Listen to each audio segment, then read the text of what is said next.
raised the cage top, attached to the bars by the manacle chain. Ben was half lifted with it. "But I never rode with Holland. I never killed women. I wasn't there. I haven't. I didn't." The trapdoor in the ceiling crashed open, their guns spurting lead and fire in the lantern-lighted dimness of the hole.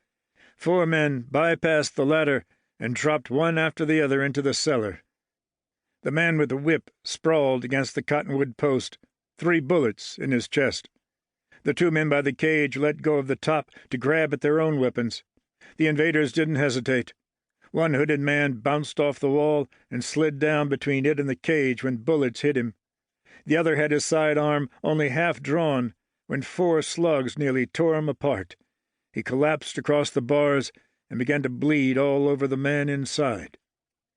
One of the invaders lunged to shove the corpse off onto the floor before he scowled at the captive, staring wide-eyed back at him. He raised his 6-shooter again and ordered, "Don't move, Seth!" 2 more shots shattered the chain that secured Ben to the bars. The man grabbed the cage top, and hinges squealed when he leaned the frame back against the wall. "Oh, God Almighty, look what they done to him! Everett, Al, help me here. We got to get him out of here, pronto, and I don't know if he can walk on his own in his condition, much less make that ladder. Murray, see if it's clear up yonder." While one man slammed his pistol back into his holster and hurriedly climbed the ladder, and one man watched, the other 2 seized Ben's arms, lifted him over the top edge of the cage, and half walked, half carried him to the foot of the ladder. Above, the one called Murray leaned to scowl down. "Ain't nobody coming yet, but hurry it up." Hands hurt, old wounds and fresh, when the men grabbed at Ben to support him. Then palms against his buttocks shoved him up the ladder rungs.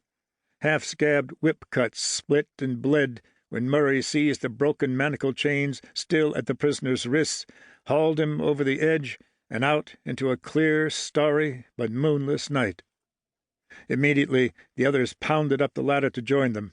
One paused long enough to close the root-cellar trap and seat a wooden peg to lock it before he dashed to follow the others, rushing Ben toward 5 saddled horses, merely darker shadows against the landscape sleeping beyond corrals, barns, and bunkhouses.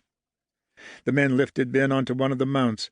Their leader looked toward the big square house at their left, saw a light flare in an upstairs window, and breathed, "Oh, shit, somebody's up. Hang on to the horn, Seth, so you don't fall off. You'll be all right now, son." The inside of Ben's head seemed to be swirling around and around like water eddying past a stone in a stream, but he knew that man had called him Seth twice now. No, his name was Ben Hawthorne, or Newcomer. He had been born on a ranch outside of Nacogdoches, Texas. He was 25 years old, had been— Who was Seth?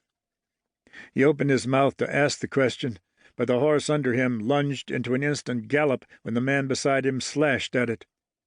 Because of the unsteadiness in his brain, it took everything Ben had left just to hang on. He did hear shouts and gunshots behind them, but presently they stopped, or vanished into the distance. Then ensued a headlong race through the night, the only sounds the horses' heavy breathing, their hoofs pounding packed dirt, the creak of saddle leather, and men's voices yelling, "Yeah! Yeah!" to urge mounts to greater effort. There was wind in his face, and stars blurred beyond tree branches. Then an open prairie, fingers wrapping his arm when he started to slide out of the saddle. After 10 minutes or so of hard riding, his rescuers slowed the horses to a canter. Another half-hour brought them across a river ford. On the far bank, they headed eastward between the fringe of trees lining the river and where endless prairie started again. Finally, the leader lifted a hand. "Hold up. I expect this is far enough tonight. Seth being in the condition he's in. We'll set up camp here and give both him and the horses a rest. Besides, we got to doctor the boy up some. Now's not the time for him to die on us." They guided the horses through river-edge trees until they reached the bank, found a likely campsite with water rippling at their left and brush shielding them from prying eyes at their right, and dismounted. The leader ordered softly, "Ev, build us a fire so we got some light. Keep it..."